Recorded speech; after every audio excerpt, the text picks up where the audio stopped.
আসসালামু আলাইকুম, কেমন আছেন সবাই? অনেক দিন পরে একটা ভিডিও নিয়ে বসে গেলাম ভিডিও এডিট করার জন্য। আসলে এতদিন মন মানসিকতা ভালো ছিল না, যার কারণে ভিডিও তৈরি করতে ইচ্ছে করছিল না, কিন্তু মনটা আজকে এতটাই ফুরফুরা আর ভালো লাগতেছিল।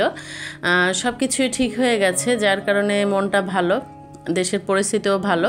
তো আজকে আপনাদের সামনে খুব মজার একটি রেসিপি নিয়ে হাজির হয়ে গেলাম। ভিডিওটি না টেনে সম্পূর্ণ দেখবেন, আর ভিডিওটি দেখে যদি ভালো লেগে থাকে অবশ্যই আমার চ্যানেলটি সাবস্ক্রাইব করে লাইক কমেন্টস দিয়ে পাশেই থাকবেন। আজকে এমন একটা রেসিপি নিয়ে হাজির হয়ে গেছি যেটা ছোট বড় সবার খুবই পছন্দের, আর এটা পোলাও, সাদা ভাত সব কিছুর সাথে কিন্তু খুব ভালো লাগে খেতে। আর এতটা সহজ একটা রেসিপি, বাসায় থাকা সব সামান্য উপকরণ দিয়ে কিন্তু আপনারা এই রেসিপিটি তৈরি করে ফেলতে পারবেন। এর জন্য কিন্তু আপনাদের অনেক হাবিজাবি কেনার দরকার হবে না, জাস্ট একটা জিনিস আপনি অতিরিক্ত দিলেই খুব মজার এই রেসিপিটি তৈরি হয়ে যাবে। তো এখানে আমি 1 কেজি পরিমাণে গরুর মাংস, সেটা ছোট ছোট করে পিস করে নিয়েছি। এই যে দেখতে পাচ্ছেন ব্লেন্ডারের জারের মধ্যে এই পিসগুলো দিয়ে দিচ্ছি। এখানে কিন্তু আমি চর্বিযুক্ত যে মাংস সেটা নিয়ে নিয়েছি। আর আপনাদের সতর্কতার জন্য বলে দিচ্ছি, যাদের গ্রাইন্ডার নেই মানে নর্মাল ব্লেন্ডার, তারা গরুর মাংস কখনোই ব্লেন্ডারে দিবেন না, তাহলে কিন্তু ব্লেন্ডারের জার ব্লেন্ডার দুটোই নষ্ট হয়ে যাবে। যাদের হাই স্পিডের ব্লেন্ডার আছে বা গ্রাইন্ডার আছে তারাই বাসায় গরু মাংসটা কিমা করতে পারবেন, তা নাহলে কিন্তু একটু সমস্যাই হয়ে যাবে।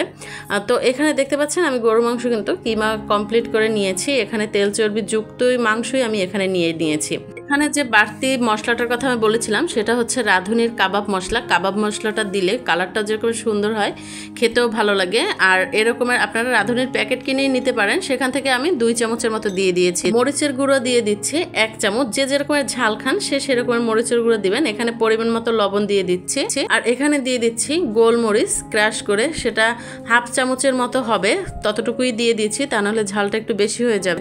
এখানে ফ্রেশ পুদিনা পাতা, কাঁচামরিচ কুচি, আদা বাটা, রসুন বাটা, আর জিরে বাটা। আপনারা এখানে জিরে বাটা না দিয়ে জিরে গুঁড়োও দিতে পারেন, আমার কাছে গুঁড়ো ছিল না যার কারণে বাটা জিরে দিয়ে দিয়েছি।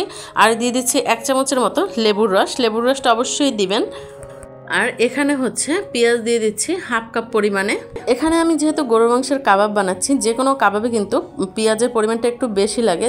আর দিয়ে দিচ্ছি বেসন 1/2 কাপ পরিমাণে। আপনারা এখানে যদি বেসন না থাকে পাউরুটির গুঁড়ো দিতে পারেন, আর পাউরুটির গুঁড়ো যদি না থাকে তাহলে টোস্ট বা বিস্কিটের গুঁড়ো দিয়ে দিতে পারেন। আর এখানে একটা ডিম দিয়ে দিচ্ছি। এখানে ডিম আর বেসন, এটা বাইন্ডিং এর কাজ করবে। বেসন যদি না থাকে আপনারা বিস্কুটের গুঁড়ো বা টোস্টের গুঁড়ো দিয়েও দিতে পারেন, সেটাও খুব সুন্দর হবে। তো সবকিছু একসাথে দিয়ে এই যে হাতে সুন্দর করে মেখে নিচ্ছি। বেসনটা আপনারা একবারে না দিয়ে আস্তে আস্তে করে দিয়ে নেবেন, যতটুকু পরিমাণে লাগে ততটুকু পরিমাণেই বুঝে বুঝে দিবেন, একটু একটু করে নিয়ে এরকমের হাতে মাখাবেন। যখন বুঝতে পারবেন যে বাইন্ডিংটা খুব সুন্দর হয়েছে, তারপরে কিন্তু কমপ্লিট হয়ে যাবে। আর এখানে আমি পেঁয়াজ রেখেছিলাম, আপনি মাখার মধ্যেই বুঝতে পারবেন যে কতটুকু পরিমাণে লাগবে আর কতটুকু লাগবে না।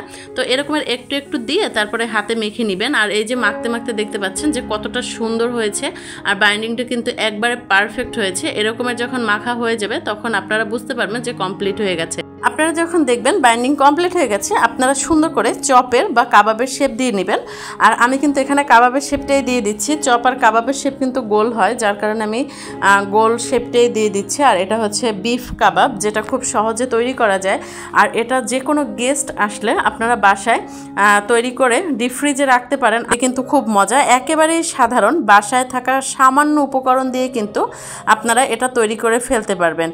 তো দেখতে পাচ্ছেন এখানে কিন্তু আমি সব কাবাবগুলো তৈরি করে নিয়েছি। এখন একটা পরিষ্কার ফ্রাই প্যানের মধ্যে তেল দিয়ে দিচ্ছি। আর এই যে তেলটা যখন গরম হয়ে আসবে তখন কাবাবগুলো আস্তে আস্তে করে দিতে হবে, একটু ফাঁকা ফাঁকা করে দিবেন। একবারে গাদাগাদি করে দিলে কিন্তু উল্টানোর সময় সমস্যা হয়ে যাবে। আর আস্তে আস্তে করে ভাজতে হবে যাতে পোড়া লেগে না যায়।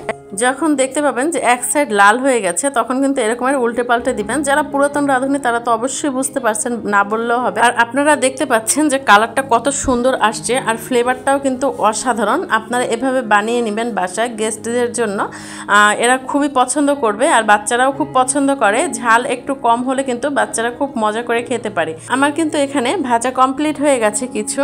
আর এখানে দ্বিতীয় ব্যাচেরগুলো সেরকমের করে ভেজে নিচ্ছি একে একে করে। এখানে দেখতে পাচ্ছেন আমি কিন্তু সবগুলো একে একে ভেজে নিচ্ছি। তো আমার ভিডিওটি যদি আপনাদের ভালো লেগে থাকে অবশ্যই লাইক কমেন্টস দিয়ে পাশে থাকবেন। আর এরকমের কাবাব বানিয়ে কিন্তু আপনারা পোলাওর সাথে অবশ্যই পরিবেশন করতে পারেন। আল্লাহ হাফেজ।